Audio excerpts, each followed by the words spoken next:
Hi, everyone. Welcome to this morning's virtual event with Helen Mcdonald. My name is Carol Centers, and I'm the events director here at Bookshop Santa Cruz, where I'm broadcasting live. And here at Bookshop, community is vital to us, locally, nationally, and even globally. And it's because of your continued patronage that we're coming through the ongoing crisis of this global pandemic. As a values-driven independent bookstore, we hope the world we all return to looks different from the one we left. And we see these talks as a way to deepen and refresh in order to resume the vital work that is before us. We're so grateful to you for spending your resources and your morning here with us, and we hope you find both refuge and inspiration today.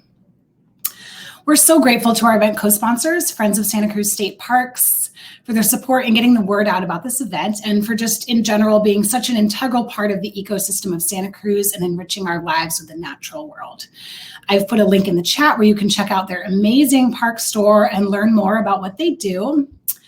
And I can't wait to welcome Helen to the screen so she can talk to us about the book. She's going to give us a brief reading, and she'll also answer some audience questions. So before we get started, I'm just going to give you a quick overview of the Crowdcast platform so that you can find where to submit your questions and everything.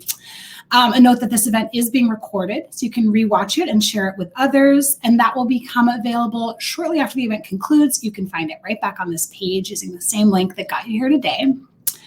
To the right side of the screen, of course, you see a chat window. That is where you can engage and create a sense of community. You can share what you liked about the book or any kind of reflections that you might want to share there. You are welcome to do so. If you find that distracting, you can hide the chat by clicking in the top right of it. There's a little arrow and that will collapse the chat so you can focus on the event if you prefer. For audience questions, you are going to find a tab at the bottom of your screen that says Ask a Question. That is where you can submit questions for Helen, and you can do that at any point while the talk is underway. You can also view and upvote other questions, and we encourage you to put those in as they occur to you, and we will get to those in the last bit of the talk here. I definitely encourage you also to buy the book if you've not already done so. That green button below my face here, buy the book, that is where you can support Bookshop Santa Cruz. Your purchase also supports local jobs and independent culture and shows the publisher that our audience is invested and engaged here in Santa Cruz. You also, of course, obviously don't want to miss out on having this amazing new book on your bookshelf in paperback. So definitely click buy the book to get your copy today. I want to thank everyone that has donated to today's event. Your donations make such a big difference in helping us move our events program forward into the future. If you'd like to donate, you can do so at the link at the bottom. And again, thank you to everyone who has donated so far. It means so much to us. Our events are mostly virtual. It's strange to say that. We do have a couple trickling in that are going to be in person, so keep an eye on our calendar. We'll also be continuing virtual events as well through the end of the year and probably beyond. So definitely keep an eye on our Crowdcast page where you can follow us and be notified of events as they go live, and check out our website where you can also sign up for our newsletter. I'll pop some links in the chat for that a little later too. But now on to the main attraction. Helen Mcdonald is a writer, poet, naturalist, and historian of science. Her book, H is for Hawk, won many prizes, including the Samuel Johnson Prize for Nonfiction and the Costa Book of the Year, and in the US was shortlisted for the National Book Critics Circle Award. Helen is a frequent contributor to the New York Times Magazine and lives in Suffolk, where she joins us this morning.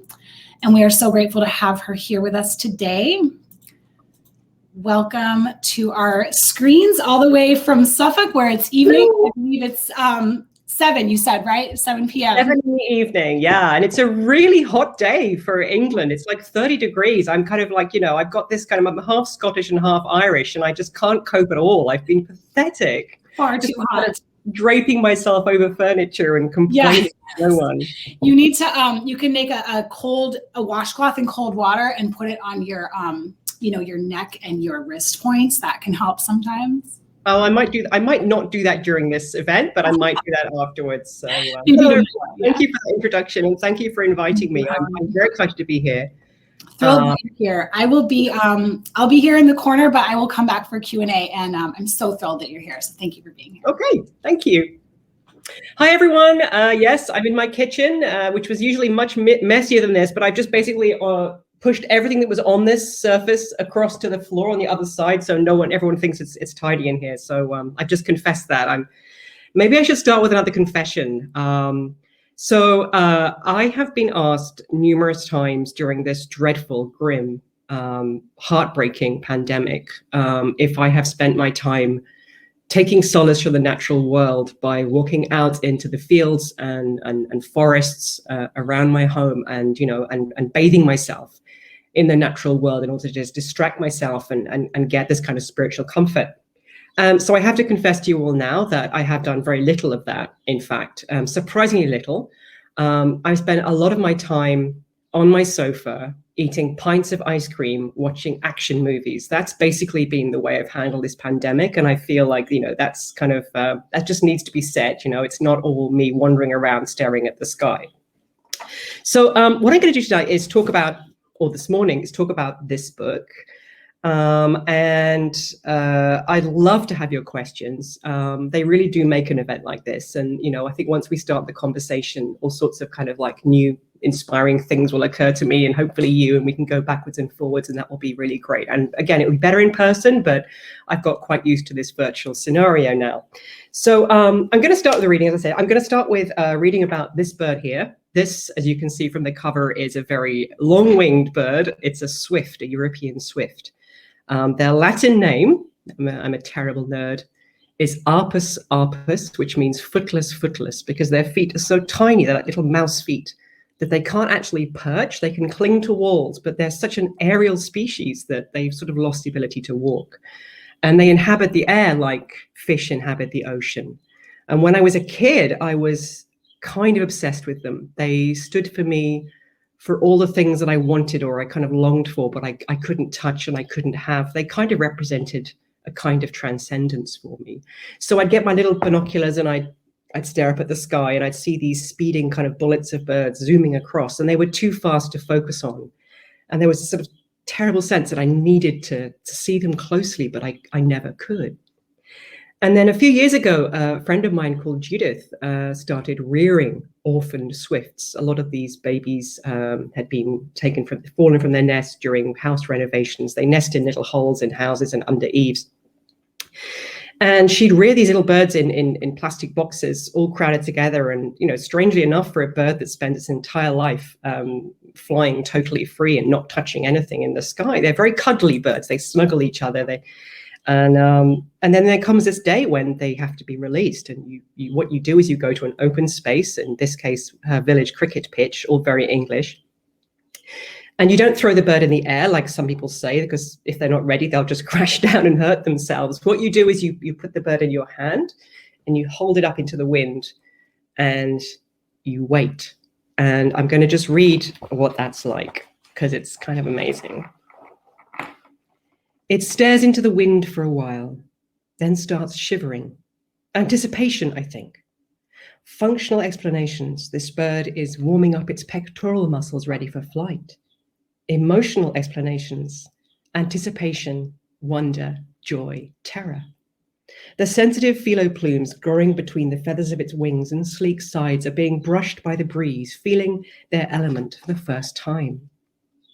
Nothing has visibly changed, but something is happening, like an aircraft avionics system coming online as it powers up.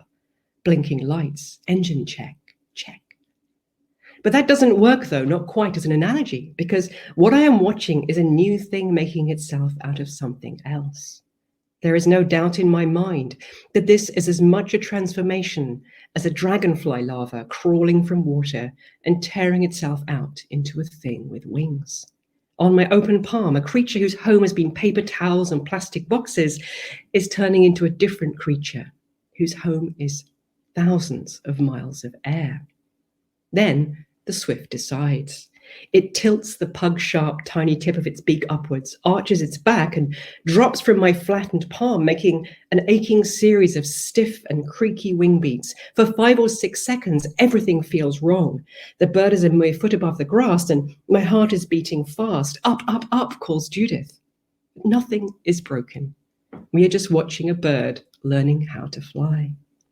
Hitching, as if pulling into gear, the Swift starts to ascend, flickering up and up into a sky streaked with evening cirrus. It describes one careful circle above our heads, then lifts even higher and straight lines it to the south.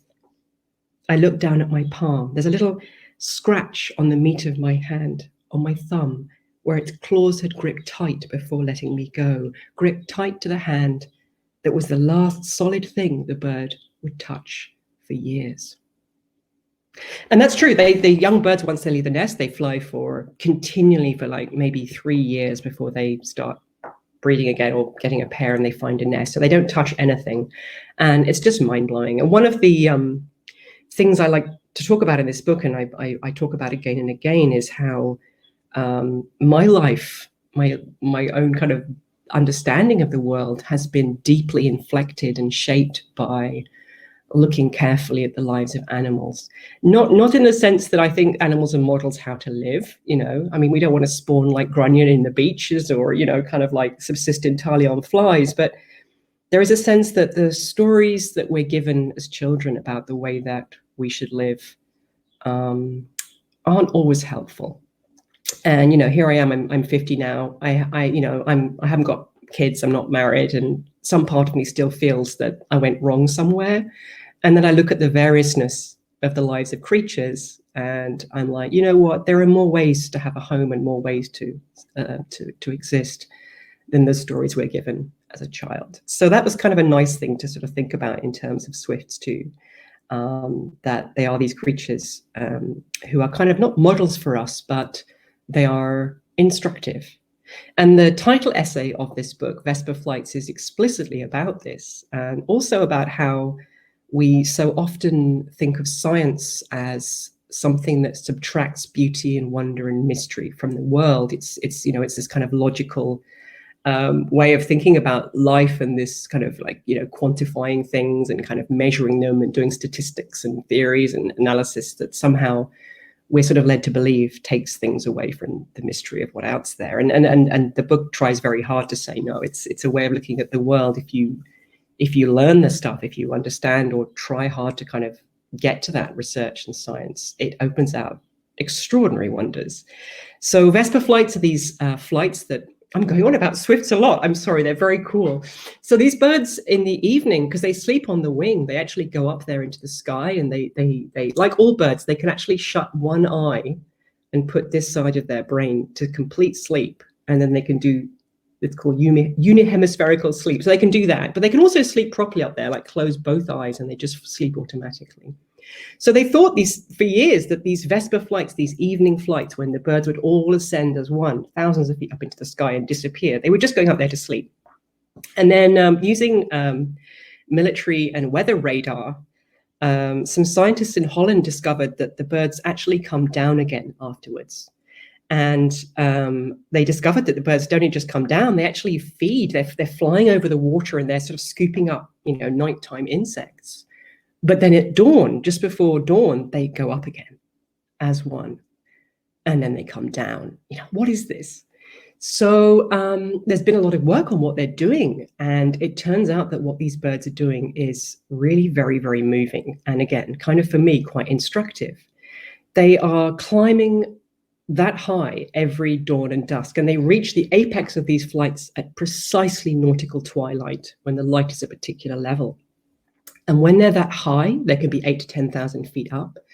They can see the patterns of the constellations in the sky above, and they can work out where they are according to the stars.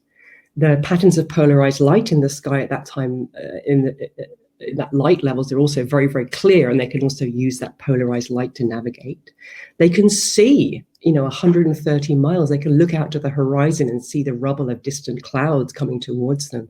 What they are doing is orienting themselves. They're working out exactly where they are, and they're checking the weather to see what's coming on their horizon and what they should do next. And they do that as a community. They do that by following each other.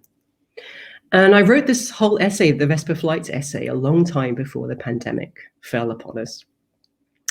And now, you know, it became a kind of plea for, you know, we spend all our life like swifts in the kind of thick air of everyday life, but we kind of owe it to ourselves, if we can, to try and look a little bit further and see where we're going. And I guess I meant at the time to talk about climate change, but now it seems that essay for me is all about the pandemic, and the dark clouds on the horizon were what had fallen upon us. So it's a very kind of sobering thing to read, that book. But maybe I should kind of go back a bit and talk a bit about why it's a book of essays. Because when I was a kid, I hated the word essay more than anything. I'm a real ADHD person. I'm really bad at organizing myself, and I am extremely bad at deadlines, and I'm even worse at planning things. So there were these things at school and university where I was told to write essays, and I was told how to write essays. What I was supposed to do was to make a plan, what you're going to say in the introduction, and then every paragraph, there's going to be a point, and at the end there'd be a conclusion. And I used to try and do this, and it would just stop me from writing anything at all. I got in such trouble, perpetual trouble at school, and even worse in university. I remember once, they nearly kicked me out. I'm sorry to my tutors. I was a terrible student. But I loved examinations. I loved exams. And the reason for that was I used to go in, all adrenaline and panic. And it was a bit like whitewater rafting. I used to just start writing. And I didn't know where the sentence would end up. I just used to keep going, a lot of backpedaling and crossings out. But eventually I'd get to the end of a question. And I could do that. And that's really how these essays work for me. And later, of course, I discovered the essay form. And like everyone who writes essays got very excited about the fact it's from the French, meaning to try, essay. It's an attempt to do something, an essay. It's never a finished, fixed thing. And I began to realize that there was a way of writing these pieces that really appealed to me, because they were like little puzzles. I would start an essay or start a piece like this, knowing that it wouldn't be very long. There are various lengths in this book. And then what I'd do is I'd have this little puzzle in my mind, like, why don't I know much about deer? Why do I not like deer very much? Or, what is this thing? What is it about mushroom hunting that is really fascinating? Or, why am I confused looking at this thing out there? And then I would take that puzzle and I would carefully and slowly kind of puzzle it out in the course of an essay. That I love partly because it seemed to me always like it was one side of a conversation with the reader. Even though obviously it's one-sided, there's a sense that the reader, you are right there with me as I puzzle something out. It feels much less like the kind of nature writing that I think many of us grew up on. And, I love those books. The books I mean, right? The ones written in the voice of God, the ones that basically are like, aren't you lucky to have me to explain this to you, kind of books. And I began to really love the kind of vulnerability and honesty that you could reach with an essay, where you can genuinely say, I don't know what this is. I have no idea. I'm going to try and find out why it is as it is. So I like that form. And then a lot of the essays also were commissions from places like the New Statesman and the New York Times Magazine. I had wonderful editors. And some of them were pieces that I would never have written had I not been commissioned. There's a very long piece about going to the Atacama Desert in Chile with a bunch of space scientists who were out there from the SETI Institute and NASA, working on ways to detect biosignatures, which are the kind of messages of there have been life present, there's been biology present. And that was a really extraordinary experience, partly because the woman I was writing about, Natalie Cabral, was so amazing, but partly also because I went completely bonkers. The lack of oxygen up there, the altitude, and this piece, if you read it, it starts off with me being very scientific, and by the end, I don't know what's going on. I'm having these weird deja vu events. There's a volcano about to go off. There's complete chaos. So again, it's a kind of sense that bringing the reader along on these weird journeys where, I'm never really sure when I start how they're going to end up. So, but it's about nature, of course. That's my subject. Well, or maybe not. That's not my subject. My subject, I think, as I say in the introduction, is love, right? And people sometimes hear that and they say, but your last book, Ages for Hawk, was all about death and grief. And I'm like, yeah, I mean, it's the same thing. And I think the coincidence of love and death and mourning, they're a really sharp coincidence currently, right? We're living in the climate emergency. As you know, things are really grim, getting grimmer, faster. And, I think Aldo Leopold, the great ecologist, he wrote the penalties of an ecological education are that one lives alone in a world of wounds. So it's a question of, how much can you write about the natural world with love without grief being caught up in it? I'm 50 now. As I said, I was born in 1970, and in my lifetime, we've lost 400 million birds from Europe. That everything's getting more and more empty and quiet, and it's a very scary thing. So one of the things the book does, I'm not a very good polemical writer. I'm not very good at shouting at people. But I want to point out a form of attention and a form of love that's tied up with grief to say, look what is there. Look what is all around us. It's astonishing and it is beautiful. And no one, it's a very trite thing to say, but no one wants to protect anything unless they love it and know it. So anyway, that's my little statement there. But there's a lot of biography in it. So I'm going to read a little bit now.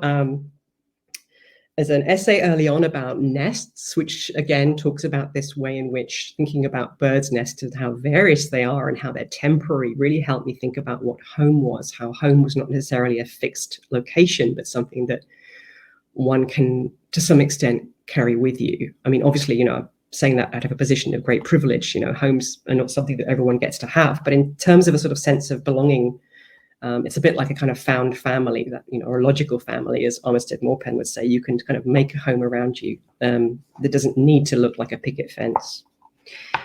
And so this is a bit about how my biography kind of shapes and inflects my work. So in the 1990s, after my natural historical childhood collection was disassembled and my childhood home was gone, I worked at a falcon breeding centre in Wales. In one room were banks of expensive incubators containing falcon eggs. Through the glass, their shells were the mottled browns of walnut, of tea stains, of onion skins. This was before the advent of newer incubators. Bit of technical stuff here. Newer ones mimic the press of a brood patch through hot, air-filled plastic pouches, but these were forced-to-air incubators which held eggs on wire racks. We weighed the eggs every day, and as the embryo moved towards hatching, we'd candle them, put them on a light, and scribe the outline of the shadow against the bright air cell with a soft graphite pencil. So that as the days passed, the eggshell was ringed with repeated lines that resembled tides or wide-grained wood. But I always left the incubation room feeling unaccountably upset, with a vague, disquieting sense of vertigo. It was a familiar emotion I couldn't quite name, but I finally worked it out one rainy Sunday afternoon. Leafing through my parents' albums, I found a photograph of me a few days after my birth, a frail and skinny thing, one-armed ringed with a medical bracelet and bathed in stark electric light. I was in an incubator, for I was exceedingly premature. My twin brother did not survive his birth. And that early loss, followed by weeks of white light, lying alone on a blanket in a Perspex box, had done something wrong to me that echoed with a room full of eggs in forced air boxes held in moist air and moved by wire. Now I could put a name to the upset I felt. It was loneliness. And that was when I recognized the particular power of eggs to raise questions of human hurt and harm. That was why I realized the nests in my childhood nature collection made me uncomfortable. They reached back to a time in my life when the world was nothing but surviving isolation. And then there was a day. One day when, quite by surprise, I discovered that if I held a falcon egg close to my mouth and made soft clucking noises, a chick that was ready to hatch would call back. And there I stood in the temperature-controlled room. I spoke through the shell to something that had not yet known light or air, but would soon take in the revealed coil and furl of a west coast breeze and cloud of a hillside in one easy glide at 60 miles an hour, and spire up on sharp wings to soar high enough to see the distant, glittering Atlantic Ocean. I spoke through an egg and wept. There's a lot of weeping in here. I confess, I'm one of those people that I very, very rarely cry at things that I'm supposed to cry at. Things that are extremely sad, I just go kind of dry and kind of, I kind of curl up into myself and hide under duvets. The things that make me cry are always things that are connected with love. So there's a lot of love in this book, and I hope you see it if you read it, including the time when a swan decided to get out of a river and walk up to me and sit down right beside me, pressing herself against my legs and fall asleep. And I'm just like, I don't know, why are you doing this? But swans are cool. Swans are really interesting. So swans, there's a few animals in this book which I write about because I never really liked them when I was small. My favorite swan story is a friend of mine, Patrick Wright, who ran home crying one day when he was a small boy to his mother because he said a snake had bit him. Obviously, there is one venomous snake in Britain. We don't have many, but there's one, the adder. She was very worried. And she looked at his arm and there was a kind of nasty red wheal. And she said, oh my God, what was it like? What did it look like? And he went, it was white with an orange head. And she said, where were you? And he said, I was by the river and he came out of the reeds. And she went, that was a swan, dear. So they are quite scary. And I talk a little bit in this book about how, they have been, again, used to talk about us. So one of the deepest, biggest things in the book is the way in which humans talk about the natural world. They use the natural world as a mirror. I always think of that wonderful quote from Baudelaire, the greatest trick the devil ever played was to convince us he didn't exist. And I think that was the line that was kind of nicked by the film The Usual Suspects about Keyser Söze, but it's Baudelaire. So we're all taught when we're small that nature is this one place that's completely free of human meaning. It's empty of human meaning. It's the other place, and that just makes it an extremely good place to dump all the really deep human meanings that we want to believe are natural. So what we do is we look at an animal and we see it.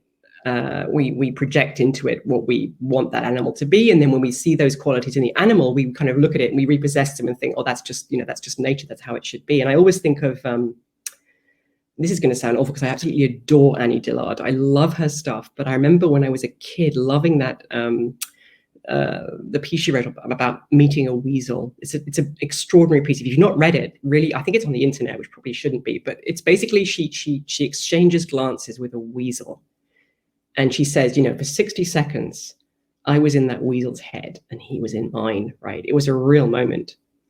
And then she talks about what was in the weasel's head. And it was all this kind of indomitable will to survive, to go after what one wants and, grasp hold of it like with a weasel's teeth and never let go. It's kind of slightly cryptic Nietzschean kind of, Wolf of Wall Street kind of purposive weasel. I remember being really impressed by this. And then I remember getting older and thinking, wait a minute, maybe that weasel was just sunbathing, or maybe it had a hurt leg, or it had kits somewhere. And I realized that the meanings we give animals are always much, much less than the reality of the animal itself. And in H's for Hawk, if you've read that, my story of training a hawk after my father died, that was very much the same story, the sense that I saw in the hawk all the things that I was when I was grieving. I wanted to be powerful. I wanted to be cut loose from the human world. I wanted to be able to fly free and just, live in the moment and be kind of vicious, And then there was this one day when I realized that a hawk is just a chicken with talons, right? It's just a bird. And Mabel, my hawk, was quite silly and quite fun. And I suddenly saw past all those dark meanings that I'd given her, and I saw this real creature right in front of me. So that, I think, is a plea for the book, to try and each of these essays, a lot of them talk about how the things we're looking at are human ascriptions we've given to the natural world. It sounds very, very dry, but I hope it isn't in the book. And again, if you look at those ascriptions and think about them carefully, you do two things. First of all, you learn more about us, or our society, or our culture, or the society or culture that's given the meanings. They vary greatly, but I think we're basically talking about kind of like, pretty much sort of American and British and Western meanings about the natural world. Other writers write beautifully and with scorching percipience about other cultural traditions. And the other thing that you do if you do this is you get to see this alien creature, and you get to realize that what it wants from the world, how it sees the world, is not what you might want or see in the world. It's a kind of radical empathy, but it's an empathy that's based, weirdly for me, on otherness. And as you know, we're living in a world with I don't know, there's not much empathy out there. It's a sort of sense, it's like a trick, a strategy that I'm increasingly getting kind of obsessed with. So one of the things I did during the pandemic was think about how, you know, again, like in the beginning of this little chat, I was talking about how, you know, we were all being told, go out into the fields, and you're safe out there. There's no people. You can bathe in the forests and kind of get solace that way. And I thought, well, yeah, right. But what if you live in a city and you haven't got much money and you can't get out to these places? I mean, it's a view that's founded on all sorts of privileges again. So I thought a little bit about how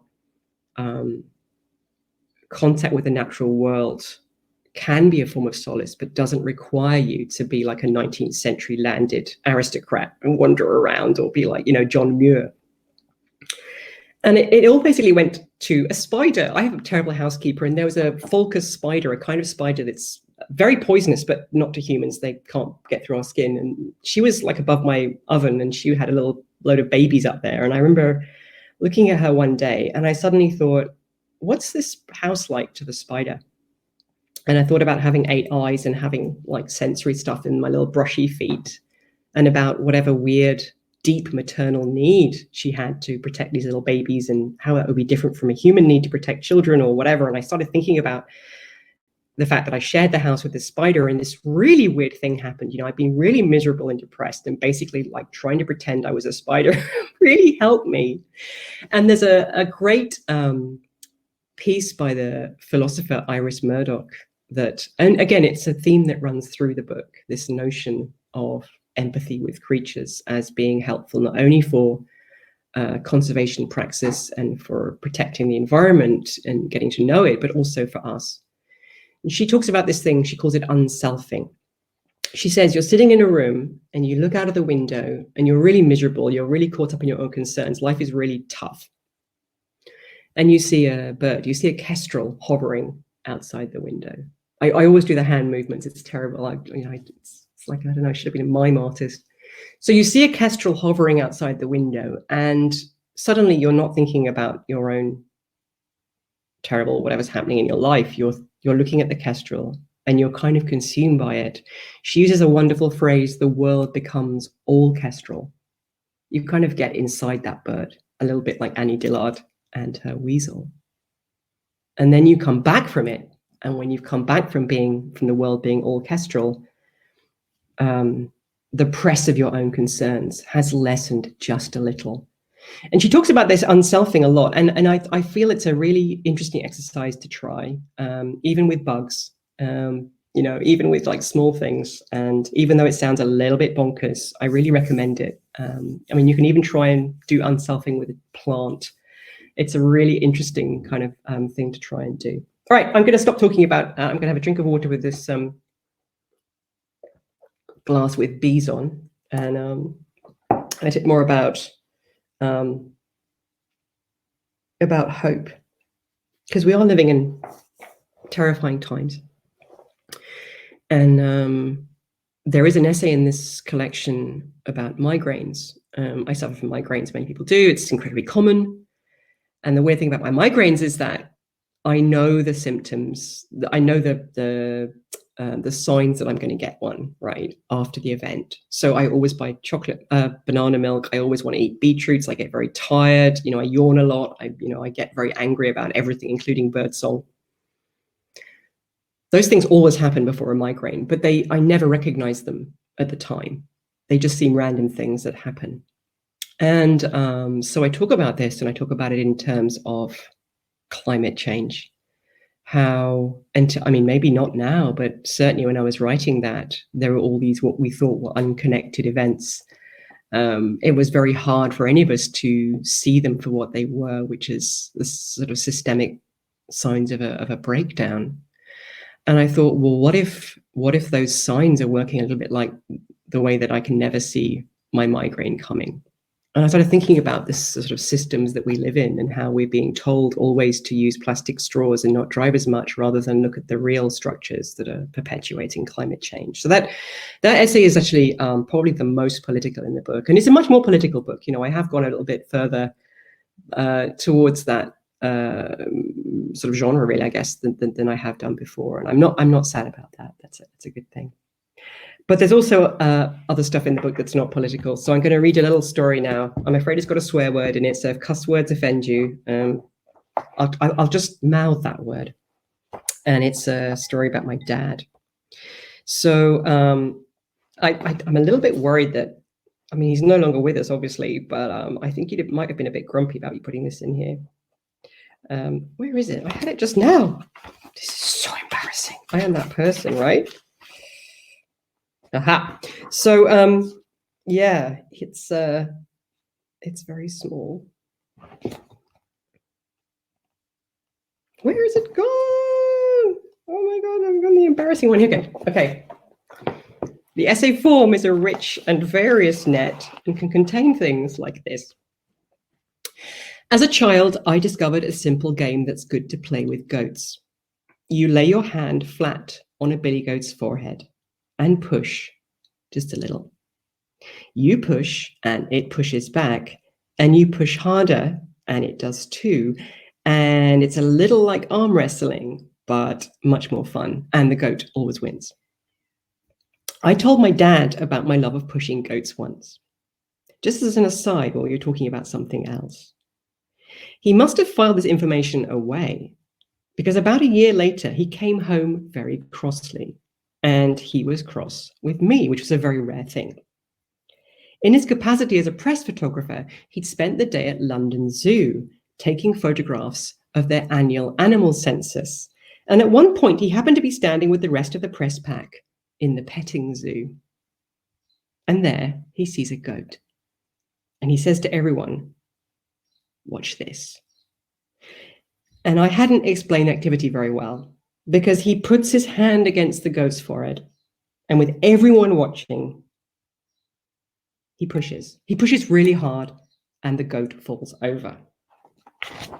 There's this long silence, broken only by the sound of photographers and journalists saying, "Geez, smack," and "Whoop." And the goat gets up and stares at him and runs away. And the press pack never let him forget the time he pushed a goat over in front of all of them. And it was all my fault. Just trying to think what the other thing that I wanted to talk about a little bit. I'm actually laughing when I'm just looking at this box at the bottom here that says "say something nice." You don't need to say something nice, but I would love questions. Again, anything at all. I was once I was doing a talk about H's for Hawk, and I'd been given this like long impassioned discussion about the ethics of falconry in terms of taking the wild bird. It's not a dominating relationship, but it's obviously the bird is not free, it's flying free every day, but it's coming home and sleeping in the house, and the ethics of letting the bird hunt, and so I talked about hunting and how I felt about some hunting being kind of like and some being kind of like that seems chill to me. And this very small child, I don't know what they were doing at this talk, stood up and put their hand up, and they said, "I have a question." And I was like, okay. And he said, "What was the biggest thing your hawk ever murdered?" Which was kind of a loaded question, right?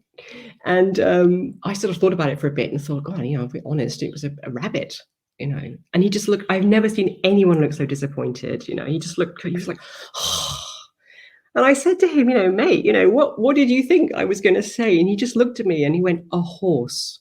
And I just, that was amazing. That was like a moment. So I think that was my favorite question. I'm very sorry to that poor child that my hawk didn't kill a horse. So in terms of other things, I just want to talk a little bit about maybe how there is an essay in this book about where I grew up. And I had this quite a weird childhood. I didn't come from a posh family. Class is a huge thing in this country.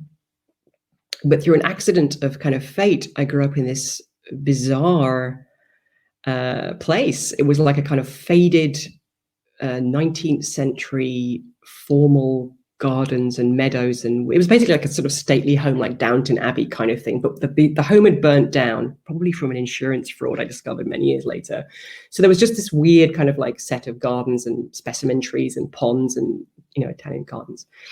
And it was owned by the Theosophical Society. Many of you know the TS as a kind of esoteric spiritual society, which was very popular, particularly popular in the sort of 1920s and 1930s. And they bought this place and turned it into this sort of theosophical wonderland.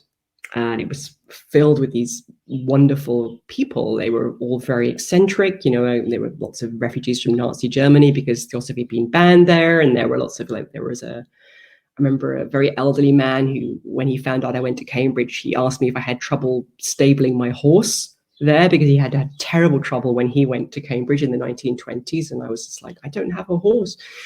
So it was this wonderful, luminously eccentric place. Again, that was very helpful for me to sort of reject a whole bunch of stories that society gave me. But the best thing about this place was that it turned me into a naturalist. And I just ran riot in this place. I ran free, and I, you know, collected snakes and lizards, and, you know, my poor parents were very long suffering.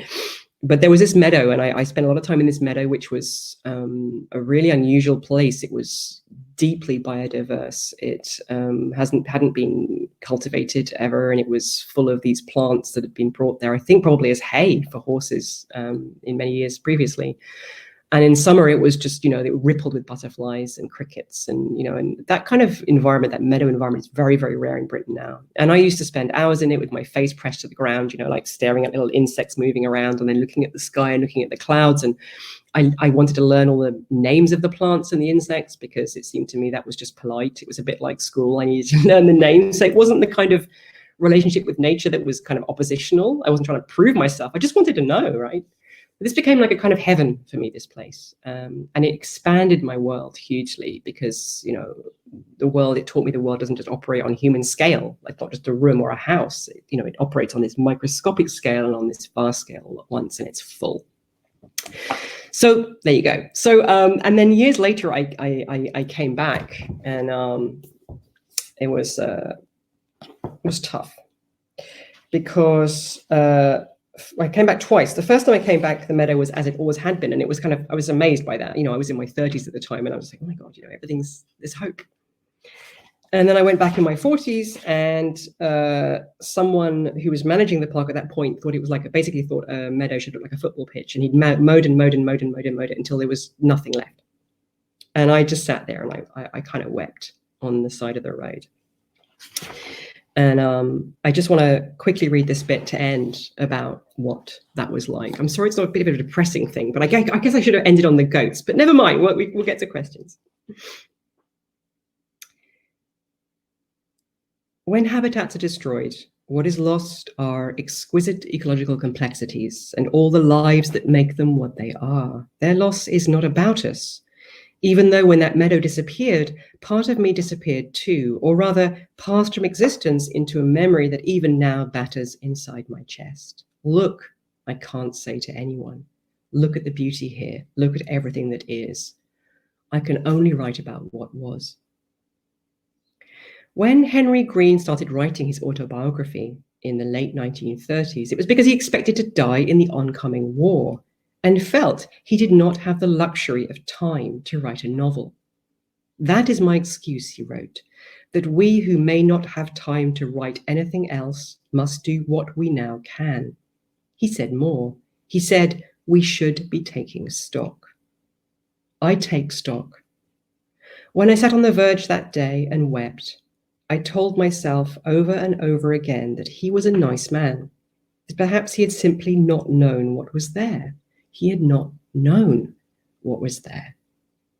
And I thought something that I was talking about with a friend just the other day, that the world is full of people busily making things into how they think the world ought to be, and burning huge parts of it to the ground, utterly and accidentally destroying things in the process without even knowing they are doing so, and that any of us might be doing that without knowing it all of the time. We so often think of the past as something like a nature reserve, a discrete, bounded place we can visit in our imaginations to make us feel better. And I wonder how we could learn to recognize that the past is always working on us and through us, and that diversity in all its forms, human and natural, is strength. That messy stretches of species-rich vegetation with all their attendant invertebrate life are better, just better, than the eerie, impoverished silence of modern planting schemes in fields. I wonder how we might learn to align our aesthetic and moral landscapes to fit that intuition. I wonder. I think of that meadow. Those clouds of butterflies have met with local extinction, but held in that soil is a bank of seeds that will hang on. They will hang on for a very long time. And when I drive past the motorway fence these days, staring out at 50 miles an hour, I know that what I'm looking for, the meadow beyond the fence, is a place that draws me because it exists neither wholly in the past nor in the present, but it's caught in a space in between. And that space is a place which gestures towards the future and whose little hurts are hope. Oh, I missed that place. It was incredible. So maybe I'm going to look at some questions. Hi. Thank you so much. Hi. Thank you so much for that amazing talk. And I loved being able to hear, I know you did the audiobook too, so it was such a treat to hear your voice and that variety of things. My BBC radio voice, it's very funny. I just want to say when I did I did H's for Hawk, the audiobook, and the reason I did it was because I was very worried, pompously, that I would get a lot of the falconry terms, mispronounce them. And I sat down in this tiny room and started talking, and pretty soon I realized that I'd been, I kept getting interrupted by the producer, and I realized I'd been routinely mispronouncing very common words my entire life, and no one had told me. It was terribly humiliating. Sorry. Oh, that's wonderful. We learn along the way. So, well, we do have some audience questions here, and just a reminder for folks, if you want to ask your question, you can put it into the Ask a Question tab at the bottom there. Mm-hmm. So I'm going to start with a question from Donald here. Hi, Donald. And hi, Donald. Thank you for your question. What does Ms. McDonald think about our relationships with animals, considering COVID-19 originated in bats and that the next pandemic will likely be an avian flu or some other zoonotic disease? Yeah. And I think it was from Nest Boxes that he was inspired for this question. Yeah, no, it's a really good question. And I think it's, the first thing to say is that, there's no really one way that we interact with animals. The way we relate to them is as diverse and as complicated as we relate to each other. So as you know, in the book, there is a sort of plea for us to get closer to animals. I think in the what I loosely describe the modern West, there is this sense that nature is behind a plate glass window and we're not supposed to touch it. We only allow certain animals in our homes. There's a sort of a very carefully kind of orchestrated list of things we're allowed in, like dogs and cats. We don't want anything else.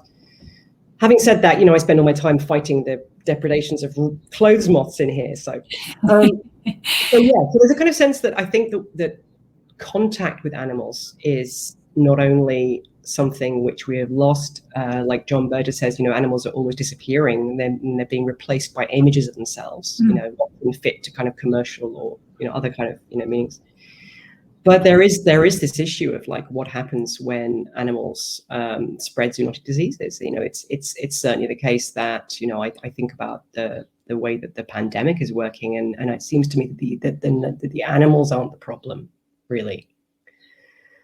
What the problem is massive habitat destruction. And, think of a virgin tropical forest, those things are full of viruses, right? I mean, they're just like repositories of them. And when you knock the place down and bring stuff from the forest towards us, the viruses rise up in the air like dust. I think I can't remember who did it. I read a science writer, I'm not sure who said, but it's like when you knock down an old barn, the dust just rises in the air. It's all there. So yeah, I mean, hard science, a lot of medical research, get prepared.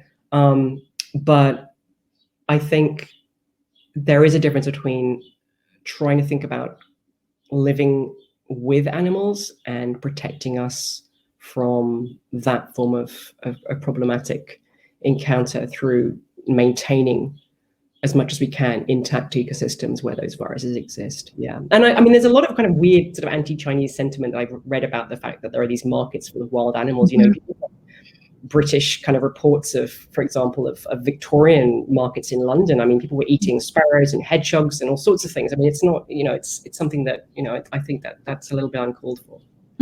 Yeah, there's a certain kind of like. Sorry, I go on a bit. I get so excited. I just can't.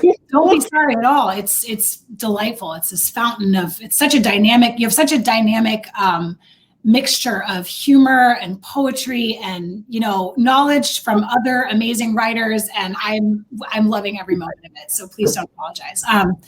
And I definitely, agree with what you're saying. Well, thank you for the question, Donald. Here's a question from Mary, who's asking about swift murmurations. She says, are there swift murmurations? I wonder how individual birds manage that within the mob. Yeah, swifts are not so much murmurating birds. Is that even is that a word? Murmurating? I think I might have just made that up. The birds that really astonish one in terms of murmurations, these flocks. I mean, I would say, you know, certain numbers of shorebirds. If you go to some kind of coastal regions, you'll see huge flocks of knots and dunlin, and they really do seem to sort of turn as one organism. And starlings in particular, as you know, brought to America by some people very keen that America should possess all the birds that were named and mentioned in Shakespeare. Thanks. Releasing Central Park. What? No unintended consequences happen. Yeah, unintended consequences. So you know, nature and natural history and national history do get, you know, they're tied up. So yeah, they are really phenomenal. And this lovely Danish term, sort sol, for the starling flocks, the murmurations, black sun, they do look terrifying sometimes, like they are alien entities. They don't move according to the kind of, they're like a bit like kind of superfluid helium. They don't move like we expect them to. They freak you out. And it turns out that it really is the case that because birds live faster than we do, so phenomenal events in time are much slower to them. It's how a bird can snatch an insect from the sky in a way that, you know, we wouldn't be fast enough. So time's slower for them.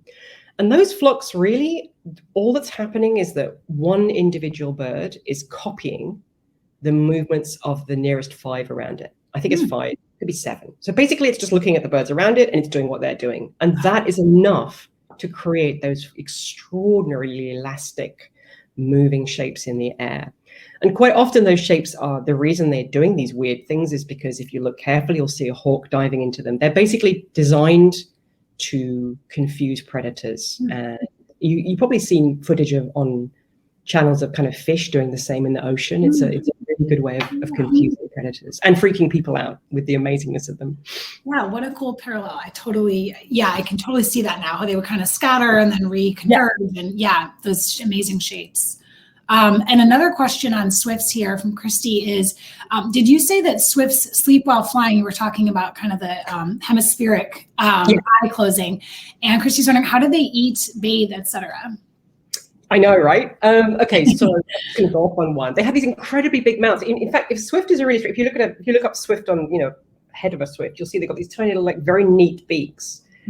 They open their mouths. It's like kind of fizz gig, and you know, it's like they're these huge, like, basking shark mouths, little bristles around them. So basically, they just hunt insects on the wing. And one of the essays in this book is about what's called aeroecology, and it's about how the air up there, I mean, less so than before, but it's full of insects. I mean, there's like tons of them up there, and that's what they eat.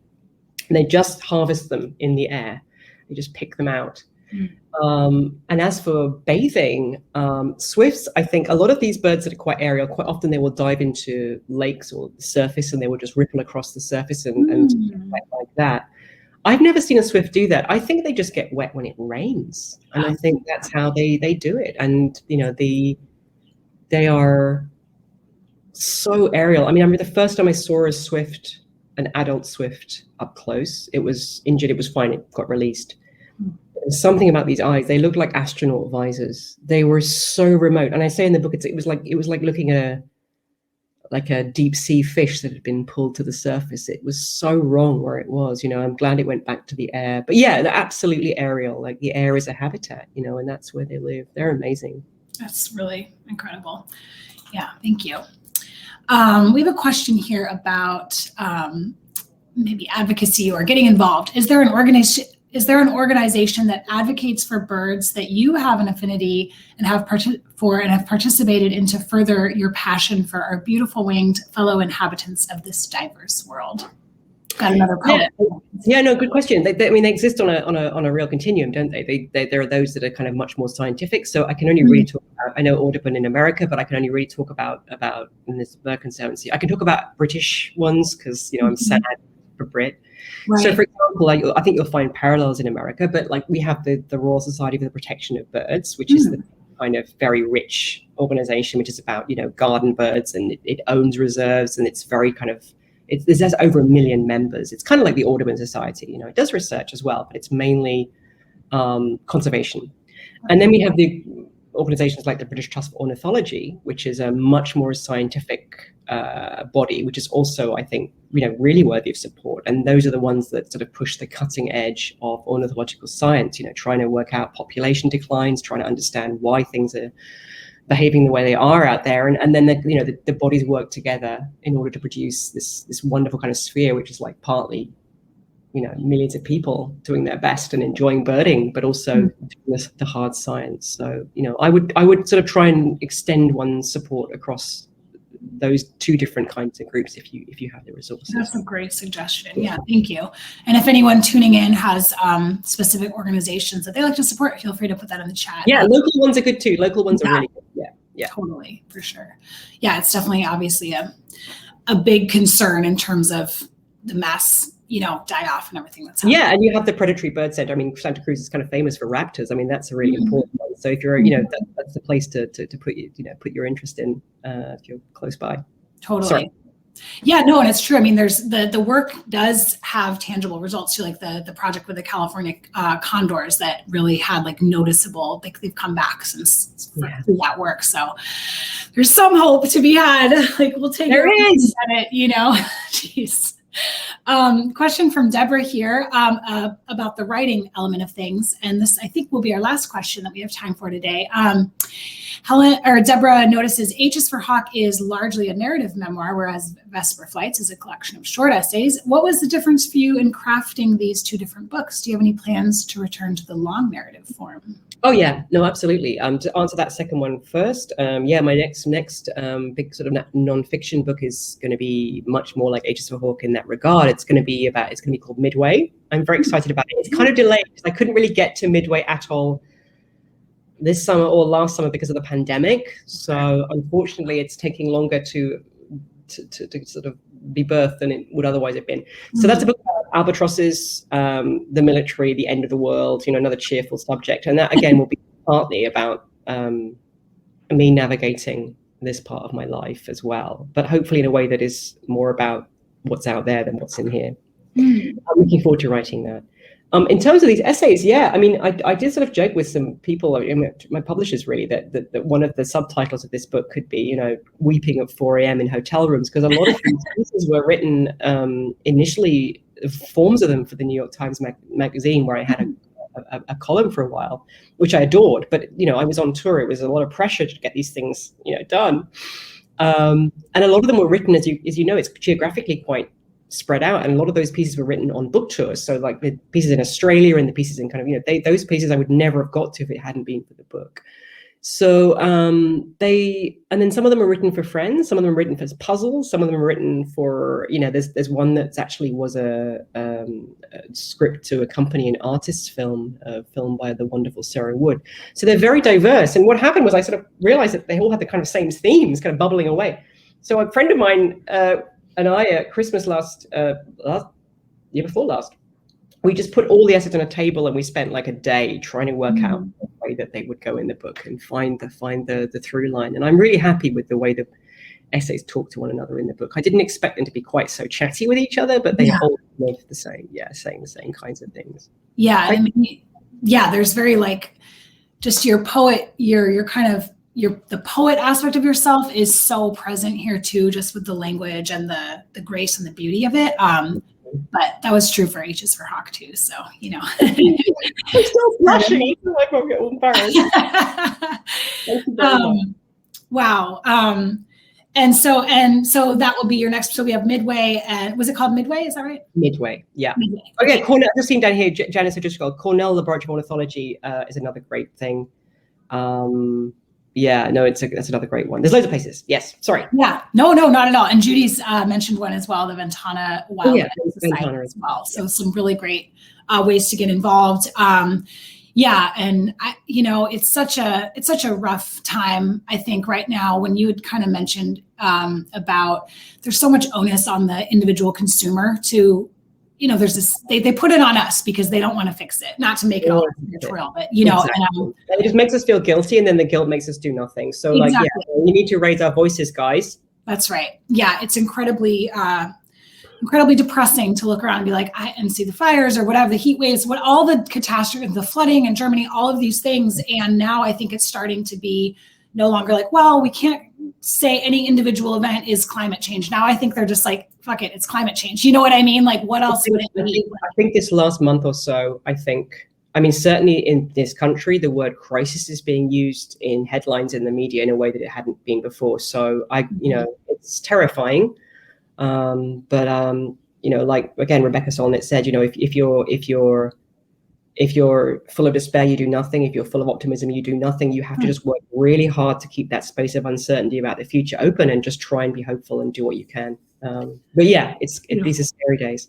Yeah, well, thank you. And I think coming together and taking joy in the beauty that is around us allows us to kind of inhabit that space of wanting to preserve it, So thank you for everything that you're doing and for the work you're producing.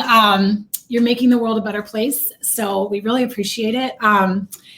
Folks, you can get Vesper Flights if you don't already have it on your bookshelves. I can't wait to hopefully welcome you to Santa Cruz. You'll meet all of our nerdy birders and passionate birders and sign our books next time around.